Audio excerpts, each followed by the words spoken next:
safety net thing here? Yeah. Oh, okay. I couldn't see the TV. That's all right. Yeah, block So council's back in order. Please have a seat. You're the first speaker. Go ahead. Thank you. My name is Deborah Johns, and I am the very proud mother of United States Marine Sergeant William Johns, who has served 3 tours of duty in Iraq. He's a hero.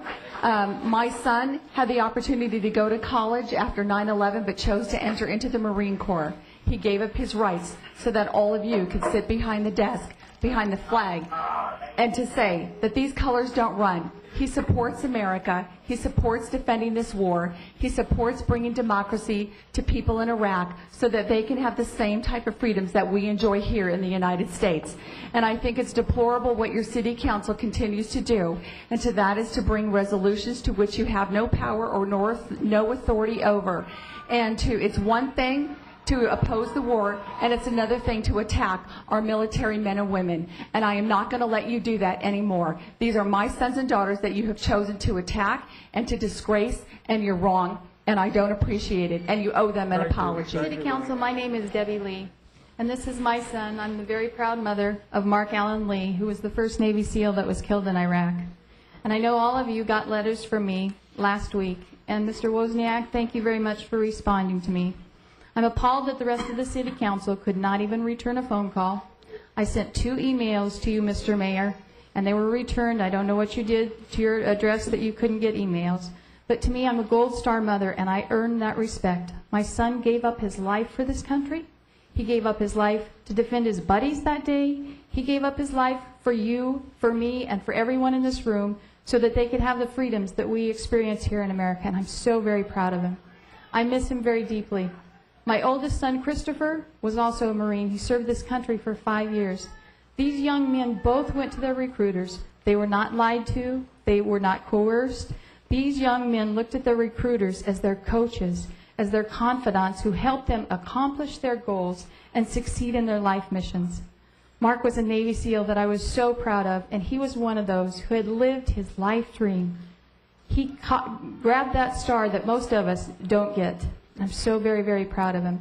But I'm appalled at what the City Council has done and how they told our Marines. For years we've heard from you that they're not welcome, they don't belong in Iraq. And now you're telling our troops they don't belong in America? That's appalling. And so we're telling you, we're coming to you tonight and we're demanding that you issue an apology, not only to the Marines here, but to all of our troops who have served, to the military families. You have offended us deeply. And this is about more than freedom of speech. When you allow Code Pink to go to the recruiter's office and to chain themselves where nobody can even enter to go in there, they've broken the laws. And to have your police stand by and do nothing about it, that's appalling. We saw the same actions today out there. We were given strict enforcement of what was allowed with our permits, and nobody enforced it, and that's appalling for us. So we're demanding apologies. We're also telling that you need to rescind all of the actions against our military. We have, I don't know if they've already been delivered to your office, but we have 18,000 signatures. The people coming along with us, yes, that are demanding the same things across America. I've received numerous emails back for people who have said they refuse to spend another dime in Berkeley anymore. One gentleman, I don't remember his name, he had a resort and a yacht company. He spent $1.5 million here last year, and he said he will never spend another penny. I'm very proud of Senator DeMint, who is trying to pass the legislation so that you won't have any more federal funding here. And unless you rescind that, I will continue to fight with every voice that I have to make sure that our troops who are honored, who are noble. I was in Iraq at Christmas and spent 2 weeks with the troops, and I've seen their character. They're professional. They're not murderers. They're my heroes, and I'm very proud of them, and I will use every breath that I have to stand and defend them because they are my heroes, and you owe them an apology. Good evening. Soul with Berkeley Liberation Radio. I came in front of you April of 2002 on this issue. I'd like to bring it to your attention again, and I speak for those in the epidemic that we have in our country, for those who fell in the hole. And we did not jump in to tell them the way out. we must, as a nation, as a country, realize that we have a moral obligation to take Congress a compass, for if they don't know the way home, they must be lost. And we must be willing to jump in the hole with our youth, our babies age 18 to 26.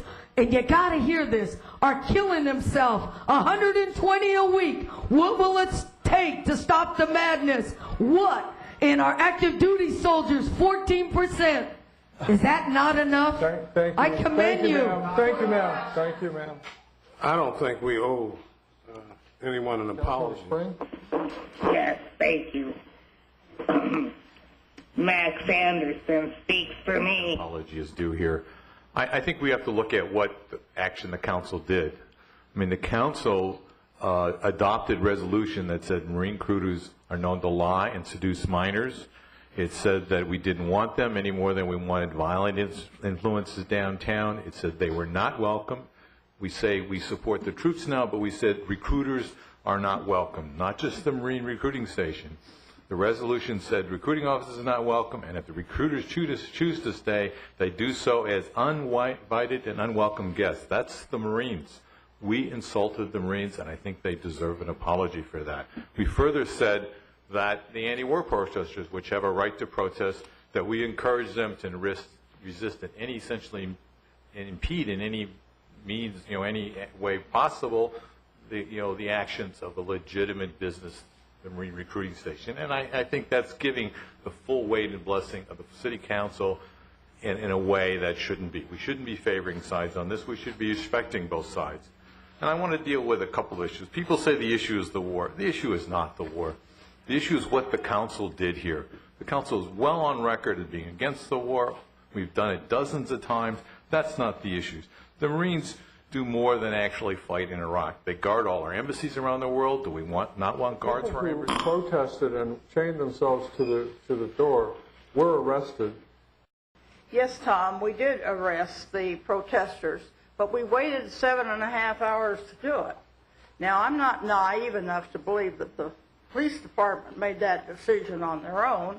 I'm sure it was made by the mayor and I don't know who else. And so I think it's too bad that they were allowed to stay there blocking people's free speech for 7.5 hours. Streets. We probably have more homeless Vietnam vets than any place in America, percentage-wise. One of the things that comes to my mind is we have multiple veterans groups right here in Berkeley that have been denied the opportunity to meet in our veterans building. But another group comes in there and has giant meetings with lots of people, and they're allowed to do it, but the veterans aren't. My name is Glenn Palmer. As a native Californian, born in San Francisco, as a successful businessman based in Sacramento for the last 25 years, as a U.S. Army and Vietnam veteran, as a patriot and staunch supporter of our troops and their families, I'm here tonight to denounce your actions and attitudes towards our military and all the military services, not just the Marines.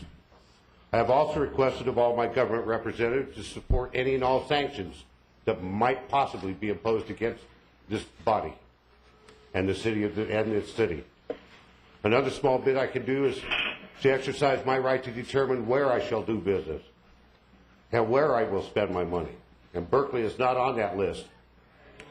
And I will do all that I can to show to all that I know, requested all that I know to do the same.